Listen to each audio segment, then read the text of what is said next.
Hey, what's going on, CoinOp TV subscribers? Robert welcome you here, and in this video, I want to do a review of the Shaw Brothers classic movie Killer Darts from 1968. This is from director Ho Meng Hua, who's kind of famous for directing the Flying Guillotine movie and some of the Flying Guillotine spin-off movies. I have the Killer Darts on Blu-ray as part of the Shout Factory Classics Volume 1. And while I was writing up my notes for this review, I was thinking to myself, it's interesting, on the cover it says Killer Dart singular and also on the spine. But if you go on pretty much any movie listing of this, it's plural, Killer Darts. So let me know in the comments below, is this movie called Killer Dart singular or Killer Darts? Did something just get lost in translation when it came to making up the graphics on the poster? That could be the case. But anyway, I've got my notes on my TV screen here. First, I want to give you the synopsis from IMDb. So this is what IMDb has. Liu Wen Long's home is attacked by bandits led by Xiao Xiao. Liu's wife is killed, but his son Yu Long was saved by a faithful servant hiding in a well. Apologies in advance if I'm pronouncing some of these names incorrectly. Some of them I haven't really said out loud before, so we'll give it a whirl. But here's what I have from my notes. So if this movie stars Yueh Hua as Liu Wen Long and Chin Peng as Yu Chan. Chang Pei-Shan plays Hu Chi-Feng, one of the many villains in the film. The master of the Killer Dart, Liu Wen Long, has his estate ambushed by bandits while away, and when he returns, he fights him off and winds up chopping off the leader's hand, and that leader then kind of becomes a little bit of a secondary villain nemesis towards the end. Chang Pei-Shan betrays Liu Wen Long and becomes a murderer and joins up with the evil bandits. So that's kind of the real villain of this movie. The real archetype villain of this movie is Chang Pei-Shan. He's actually kind of part of the hero's group, but then does a little betrayal. He wants to get he wants to get out on his own. He's mischievous. Then we jump 10 years later, and we see that there's a relationship with the two lead characters of the film and how they're intertwined into the story.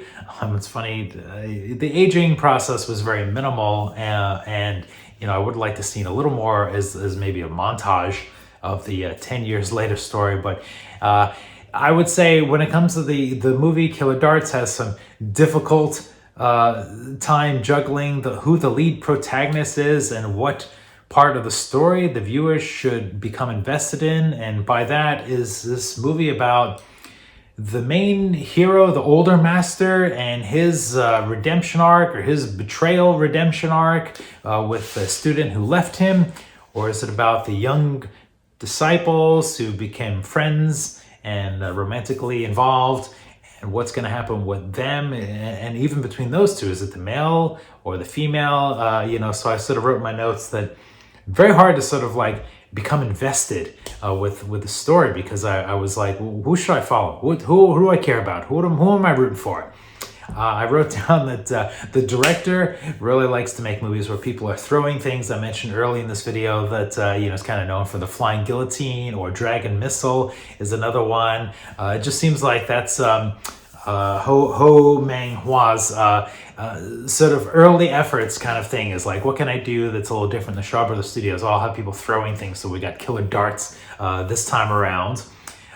Getting back to like the love triangle, I would say that is very forced, and I feel like that could have easily been removed, maybe to save some time. This movie isn't too quick, it kind of drags a lot. There's another complaint I have is there was some undercranking in the film here and there that really stood out. Now, you know, I get that they don't want to have people riding horses quickly, they want to have them riding slow and undercranking it, so I'll give a little leniency with the horseback riding. But there was a few fighting scenes and action moments where they did that also, and even like a couple walking scenes that I was like, okay, we don't really need the undercranking for this. But you know, this is the 60s, the late 60s, and it was still, I guess, new for the Shaw Brothers Studios to sort of work some of that stuff out. I would say overall, this movie is a little bit too ambitious for its time. I don't think the technology was there for the killer darts, the throwing of the darts, and that to be really visually interesting to look at. It's basically a jump cut, somebody moving their hand and then cutting to jump cuts of darts hitting things. You know, you can kind of stomach that once or twice, but if that's the entire gimmick for the entire movie, that's a tough one to swallow. And what else did I write here? So a little ambitious, trying to do things that on camera that were a little tricky. Also a lot of jarring edits and funky screen direction. You know, characters sometimes moving left to right or left to right to left. And then there's an edit and the screen direction is completely off and different, and that becomes sort of jarring. So some basic cinema laws being broken in this movie. Some of the action choreography is nice, especially when Yueh Hua invades the stronghold. I love the strongholds. Give me underground caverns, lairs, strongholds. I feel like I'm playing, you know, Minecraft or D&D game where they have to go down and a little fetch quest. I like those aspects of these early Shaw Brothers movies, or these ones from the late 60s. That's really great. And there's actually like a nice overhead scene, overhead shot of our hero kind of fighting off some of the bandits inside there that really left a mark, and I like that.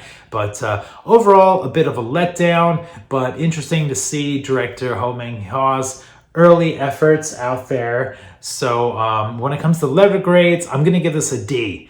It's below average, more than below average. But again, if you're a fan of some of his later works, it's interesting to see this as kind of like where he came from, you know, where things started out. And as far as the Blu-ray goes, we've got audio commentary, Killer Dart. We got audio commentary with James Mooj, who I think I've said this in other videos. He always says, "Hey, take a drink." I'm going to take a drink while I'm doing this, and the trailer. So you know, so I got to watch this twice. Watched it the first time around with the subtitles, and then I rewatched it again with the commentary, and picked up some new things. James's commentaries is a little more of a sit back, relax. I'm going to talk you through this. It's not like the same intensity as like a Frank Chang, who's got his notes and his research ready to go, and he's blasting out a lot of that detail to you there. So either way, I didn't hate that I watched this movie, but it's gonna take a lot for me to revisit it. So let me know in the comments below what you think of Killer Darts, or Killer Dart singular, and we'll talk about it in the comments below. If you're brand new to my channel, please subscribe, hit the like, thumbs up button. For CoinOp TV, we'll see you next time.